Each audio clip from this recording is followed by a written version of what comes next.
Okay, so let's talk about the X-Men because it's probably the only Marvel comic books that I actually kind of look forward to. I really like what they're doing with the X-Men line. I think it's interesting.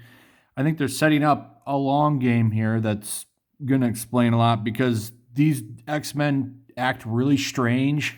The Professor X in these books acts really strange. It's obvious that they're setting stuff up for some kind of big reveal. Jonathan Hickman is a kind of a slow burn writer. But so far, I've liked it all. There's just a couple of problems I have that, you can't just sit down and it's like this with all the Marvel books. They don't consider the people that just want to read a book that stays in its own lane. I think it's really nice when you can have comics where you don't have to buy 30 other comic books just to enjoy them and read them. You can't do that with X-Men. You absolutely cannot. And that's why I have trouble recommending them. It's because you can't even just read Wolverine, as far as I can tell so far. Because there's only this one issue. But I'm going to go over a couple things. So I got Wolverine, X-Men number 7, giant size X-Men. Ooh, I'll get to this one in a second. X-Force and Marauders. The 3 books out of all of them so far, X-Force is really good. I'm really enjoying X-Force. This is like a strike team X-Men. They've had some really good stuff with Domino and Colossus for the past 2 issues. Domino, I think it does seem like she dies in this issue, so she's going to be brought back to normal because she got kidnapped in the first issue of X-Force, and they were like using her skin, the people that kidnapped her, to like get through the Krakoa gates because you have to be a mutant to get on the island. It was pretty dark. It's a dark story. The problem is you're not going to know what's going on in the X-Men universe if you're just reading X-Force. You could probably just read X-Force as its own book, but it's like, what's the point? What's the point? You really need to read, this is like a supplemental book. And the same thing goes with Marauders. Now, Marauders is actually pretty good because it deals a lot of like Hellfire Club stuff and a lot of deception and, backdoor deals and stuff. Like, there's some good like internal politics of the Hellfire Club that actually makes this a pretty decent book. I was shocked. I didn't think this book was going to be worth anything. I thought it was going to suck. And it's actually turned into one of the better X books. So Marauders, X-Force, and X-Men so far have been the only books that you really need to read, in my opinion. And this is 8 issues deep.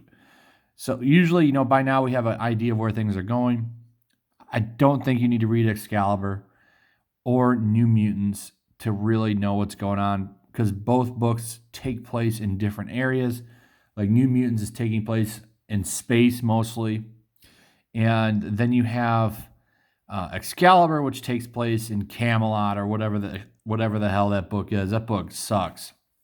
Then you have Wolverine, which seems very tied to X-Force. This told like 2 stories, like Wolverine fighting vampires. And then the first issue is kind of taking an old man Logan approach with him like killing his teammates and stuff. I don't know where they're going with it, but so far it seems if you're not reading X-Force, you're not really going to know what's going on with this book. And then X-Men is pretty damn good. This one was really good because so when the X-Men die on Krakoa or in the New Mutant Nation, they get resurrected. And this issue had a lot to ask, like, so when we come back, is it really us? Are our souls with us? Are we really ourselves? Are we fake? It was asking a lot of really good questions that I'm sure people have had reading this book. But the problem is you can't really just read this book. You need to also read X-Force. You need to also read Marauders. You probably don't need to read Wolverine. You can't just read this book. That's always been my biggest problem with Marvel, and it holds true here. Now, luckily, I have the YouTube game. Like, I write these books off as tax write-offs because, I'm doing reviews on them and talking about them. It's for the, the business, as they would say. because this is all written up as small business stuff. But for the average person, I really have a hard time saying, hey, why don't you spend, $15 between 3 books? And then they sell stuff like this. So this is giant size X-Men, Jean Grey plus Emma Frost. And, I've been looking, some of these giant sizes that have been coming, like the Magneto one looks pretty interesting. But it was like, there's no dialogue in this book. It's literally nothing but pictures because Jean Grey and Emma Frost go inside Storm's head because she's been infected with a machine virus, because in X-Men number 6, she goes inside the vault, and the children of the vault infect her with that machine virus. You wouldn't know that, though, unless you read X-Men number 6. You know what I'm saying? It's a problem. And I like the world building in the new X-Men books. I really do. But it's just a costly build. Like, you could skip this book, to be honest, this X-Men Jean Grey for Emma Frost, giant size one. There's literally 2 pages of dialogue in the entire book. This is a complete waste of $5. You learn that Storm has a machine virus. But here's the problem. You're going to go into X-Men number 8, and they're going to talk about what happened to Storm, and you're not going to know unless you read this $5 picture book with no dialogue. It's a problem. It really is. And I just think you're asking your consumer to pay too much money for a bunch of books. If you can afford it, it's a different thing. But how many people can afford that?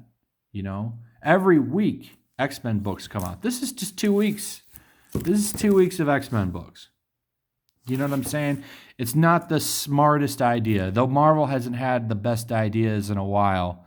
They literally have been milking their customers for years. So this isn't a big surprise to people, but at least I'm entertained with the X-Men books, unlike most of their other stuff.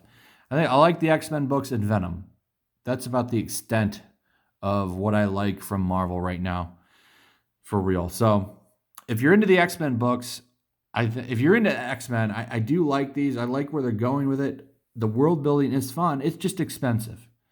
It's expensive for some comics that always aren't consistently great.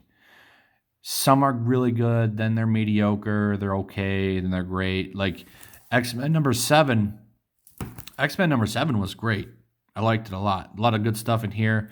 Like the biggest thing in here is the Crucible. So like, remember Scarlet Witch back during House of M did No More Mutants and depowered all the mutants. We're like, what are we going to do with these people? Well, the idea is, okay, well, we'll have them do gladiator sports with a real mutant, and then when they die, they get brought back through the resurrection process as a mutant. It's gritty stuff, and it makes me wonder, where is this all going? It really does. This has been the most interesting run in a while that I've been reading, but it's just like, it's expensive, That's my biggest gripe. So if you're looking for good books, I think that the X-Men stuff is good. It just, you're going to pay a lot. That's my message. That's pretty much it, guys. I don't have anything else. So far, the X-Men comics are okay. They're just expensive. Anyway, let me know your thoughts. If you're reading them, what do you think? Do you think asking people to pay for so many books is okay? What are your thoughts on that? I'd like to hear them. Also, share the video. Put a thumbs up if you would. Make sure you still subscribe. Subscribe if you're new. Hit that notification bell. And I'll see you guys on the next one.